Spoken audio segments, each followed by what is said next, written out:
mong gagawin niya, huwag mo sasaksakin yung sarili mo. Dapat kung di mo ko na lang papaniwalaan.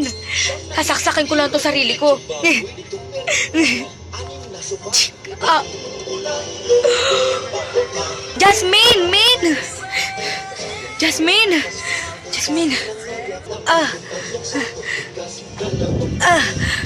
Jasmine, tumayo ka, Jasmine! Jasmine, Paskong Pasko! Jasmine! Hindi ka na, Jasmine. Gumaling na si Jasmine. Sinaksak niya kasi yung sarili niya. Sabi ko, huwag niya gagawin yung masama, manaksak eh. Kasi sinaksak yung sarili niya. Kung ikaw ang nanaksak kay Jasmine, kaya nandito siya ngayon sa ospital.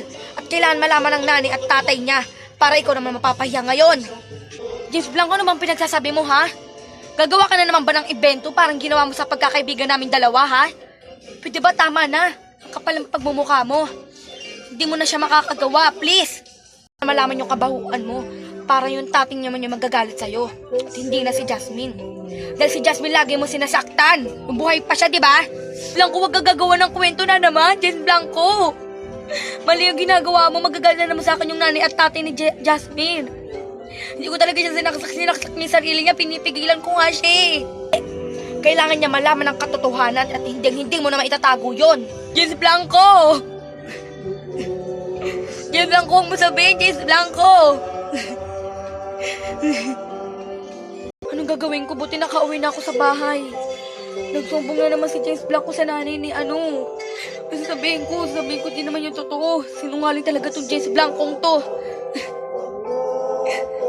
Ma'am, dito po yung bahay ni Jessica. Yung pagsaksak niya kay Jasmine. Nay! Ang James Blanco, ha? Wish to babaeng yun, sinaksak niya yung anak ko ng walang kamalay-malay. Hoy, lumabas ka dyan! Hoy! Totoo ba?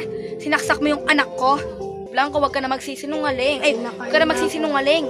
Jessica, aminin mo na sinaksak mo siya. Pwede ba sabihin mo na sa nanay niya, yung nanay niyo? Hindi po totoo yung sinasabi niyo, ma'am.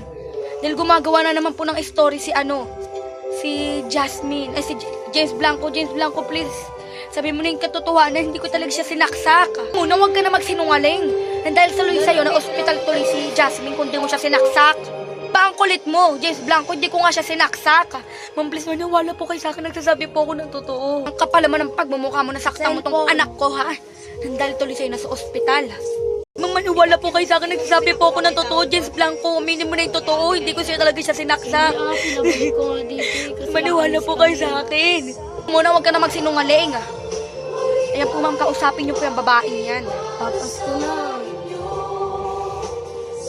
Talaga ng pagmumukha mo. Nang dahil sa'yo tuloy yung anak ko nag-aagop buhay siya. Tikman mo rin to.